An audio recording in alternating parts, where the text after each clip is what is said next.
Hello, everybody. I'm going to get right to it, and I'm just going to shoot straight with you. I am literally shaking as I bring you these three dreams that my dad has had 3 consecutive nights. They are all connected. I've heard that God does things like this. I've heard this happen to other people. It's never happened to us. I have to bring these in 3 separate videos, y'all. They're too long. So this is going to be labeled part 1, part 2, and part 3. And please watch all of them because they all go together. So I'm going to title this Prophetic Dream Part 1. And then I don't know what God's going to tell me to type in the title. But I will, after each dream, I'm going to go into a little bit of interpretation.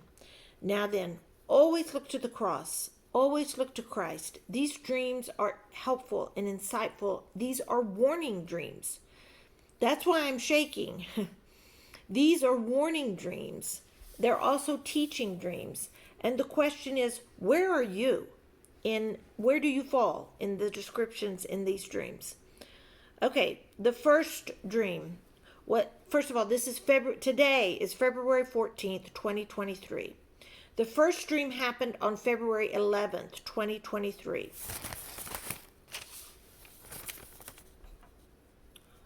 Once again, to God's glory. All right.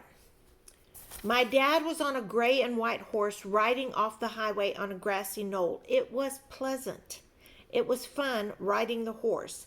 Then suddenly, there was a distraction on this highway that he was riding alongside. A police car chasing another car stopped beside my dad and said, "I need you to go pick up what this other car threw out of its window back there." So my dad said, "Sure." So the policeman went off to chase, and my dad went back on the highway with his horse, and he came across 2 small notebooks laying on the highway. One was black and one was laying there open. My dad picked up the black one, and it was full of phone numbers. He picked up the open one, and it was just full of names. So my dad got back on his horse and rode to the next town to try to find a policeman to tell him about these notebooks and that chase and everything. He went to the police station, and they told him, "Oh, well, he's at breakfast across the street at the restaurant." So my dad went across the street, found the policeman, told him everything, handed him the notebooks, and the policeman took the notepads. My dad left. He decided he wanted to go to the store because he was thirsty and he wanted to get Coca-Cola. So he went to the store, and there was a lady at the counter, and she was yelling at 3 young teenagers that were really causing a lot of trouble. They were bothering things. She kept saying, "Stop that, put that down. You boys," and the boys were being horrible. So my dad went and got what he wanted and got to the counter, and he asked the lady, "Would you like me to take care of that?" And so he went to the boys, and he said, "Didn't you hear what she said? Now get out of the store." One of the boys, they were real shocked that he confronted them. And one of the boys kind of acted aggressive, like he was going to come at my dad, and my dad kicked him, and they left the store.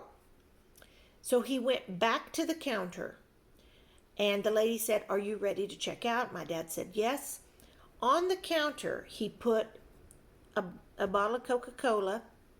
There were 6 eggs, and there was a green pear, like the fruit pear. So as he was ready to pay, the lady said, "One of the eggs is cracked. Do you still want to keep that one?" And my dad said, "It's okay." So he paid and he left. And as he was leaving, the policeman walked up to him that had the notebooks, and he said, "Those 2 notebooks you handed me were very valuable in solving a lot of crimes. I just want you to know you are not going to receive any credit for it. I am going to receive all the credit for all these crimes." Then the dream changed. Complete change, y'all. My dad is he is sitting on the front row on the left side of the church building, and the church is going on.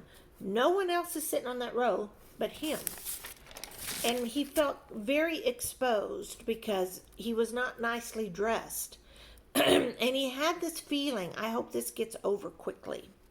And they were serving communion from the back to the front. And when they got all the way up to him, there was just a plate, and on it were like 2 medicine cups full of the grape juice. My dad drank part of it and decided it tasted so good, he decided to drink all of it. Then the services were over, and a nicely dressed preacher came up to my dad and said, "We are having a bridal shower for a newlywed couple that's in our church this afternoon. Would you like to ride with me?" And my dad did not feel worthy because of the way he was dressed. So he decided to exit the building. My mother was with him then, and they ran into a young couple. And they said, another young newlywed couple, not the bridal shower couple. And this newlywed couple said, "We're going to the shower. Can we ride with y'all?" And my mother said, "We're going too. You can follow us." So they decided to go to my mom and dad's house first so my dad could change his clothes change out of unworthy clothes into worthy clothes. As they were driving into their neighborhood, there was a lovely lake right beside the street, and it was a beautiful neighborhood. After they changed clothes, they all just started going to this bridal shower. When they got to the road where the bridal shower was supposed to be, the road was blocked, and there was a flood. It was flooded. There were other church people there, and they decided to trek through the woods to get to this bridal shower. And there was a leader, like a young trailblazer, who was leading this group. And this young guy was getting very frustrated with the older people because they were a little slower. So they got to a slope and a gully, and they went down in it and walked up the other side. That was okay. Then they came to a kind of a treacherous domed earth area bridge that was dangerous on both sides, but they walked across it and it was okay. And then suddenly the trailblazer guy disappeared. He went on and left everybody. But they felt like they knew the path to the bridal shower. So as they were going, they came to a huge drop-off that was like a cement wall. I drew a picture of it here. It was like they're on this upper land, and here's the lower land that they need to get to. And this is the cement wall. There was a tree planted on the edge with its branches over the wall, and there was a pole right there. And so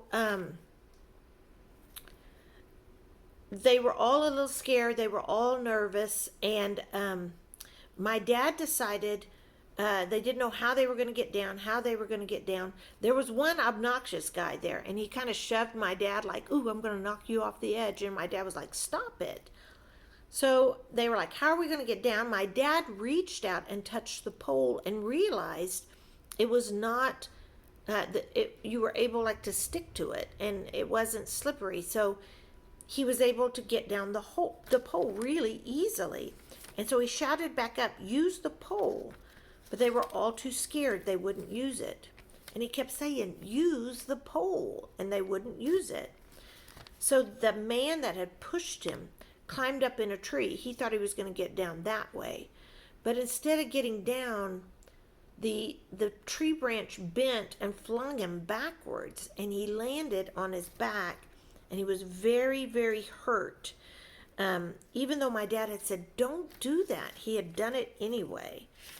And he went flying through the air, and when he landed, he said, "Help, I'm paralyzed." And they went, my dad climbed back up the pole, and the group was gathered around him, and he kept saying, "I'm paralyzed, I'm paralyzed," and he can't move. And my dad said, "Don't move." And my dad said, "Someone needs to call 911. So they did, and while they were waiting, there was another couple that said, "What we need to do is just drive through the flood on the road where that was blocked off. And my dad said, like, I don't think y'all should do that. But this other couple got in a pickup and started going through the flood. And as they were going, my dad just thought, this isn't going to work, because water just went over them and they disappeared. The couple that drowned in the water, they wanted to bring the bridal shower back to where they were gathered around that man that was paralyzed. And they wanted to celebrate there. And that's like, that was weird. But instead they drowned in the water. So the young couple that was with my parents at the beginning, my mother and my dad decided to get back in their car and drive home. Forget the bridal shower right now. When they got close to their house, the lake that was by their house had flooded. It was very dangerous. It was very scary to go through those waters. They drove through the waters, and the water went all the way up to the keyhole on the door for the car. And when they got back home, my dad felt safer. The young couple said, we should try to go back to the group. And my dad said, no, the water is too high. It would be foolish to go back. It's safer to stay here than to go back. We would be in worse shape if we went back there. And then he showed him how high the water was to the keyhole. That was the end of that dream. That's the first dream. That's the first part of 3 dreams, okay? Please watch all 3 parts. They all go together. They even interconnect and refer to things that have happened in the previous dream, which is super cool. But anyway, here are some takeaways from this dream. I don't know what every element means. I don't. I know there's others out there who are far better equipped to tell us what this dream means. Here are my takeaways. If you were to put an umbrella over this dream and just kind of summarize it, I think it's talking about parallel places, the natural and the supernatural, the secular and spiritual. And I think that because my dad was riding a gray horse, the color gray is made up of black and white. So we are living believers in Jesus Christ as the Son of God. We are living in the world, but we are not of this world. I think this is warning us as to what our world is going to look like in the physical. I think it's showing us what the world might look like in churches, or people who call themselves churches, or churches that are not healthy churches. Overall, it's saying, you better be very aware of your surroundings. You better be crystal clear as to the motives of the people around you, because we don't have the privilege as believers to do things our way. We do them God's way. So just leave it at that. Going back, I don't understand what the notepads are. I think it is indicative of corruption in our world. I think that in the store, the fact that he got a Coca-Cola and eggs, that one was cracked, and a pear, I think that has to do with Coke. The slogan used to be the real thing. I think that represents his life with Christ. It is the real thing. I think the eggs represent shortages. There were only 6, and one was cracked. I think it represents there are going to be things we are going to go through. There's going to be food shortages. Let's put it like that. And I think the pear, y'all, we were like, we don't even eat pears in our family. We don't even like pears all that much. But anyway, there's this pear sitting there. I looked up the country that produces the most pears in the world, and it's China. do with that as you will. I don't think it bodes well. I think it means I think there's a lot of meaning to those three things. I also think that he had authority over the issues with those boys. We are safe in Christ as we walk in this physical world. Now, the church, the bridal shower is not the wedding. The fact that, let's start with the communion. Communion represents what we remember about the death, burial, and resurrection of Christ. It also represents and symbolizes looking forward to the coming back of Christ, the coming of Christ to get us and take us home. So the fact that he took some of it and decided to take all of it is a full commitment to Christ and the reality that he's coming back for us. I don't know when, but he's coming. I may be dead. I might see him come. Either way, I'm going home with him. So that is what that represents. He did not feel worthy. So whatever was going on in that church, I don't think it was healthy. Not horrible, but just not as healthy as it could have been. I think the young couple that was following them, we have got to bring up the younger generation. That's what I think that means. There was a roadblock to the bridal shower. I think we do not need to be concentrated on the bridal shower, but of the wedding. The body of Christ is referred to as the bride of Christ, and Christ will come get his bride. And I think this group was more interested in the bridal shower than the wedding itself. And that is not healthy. That's not right.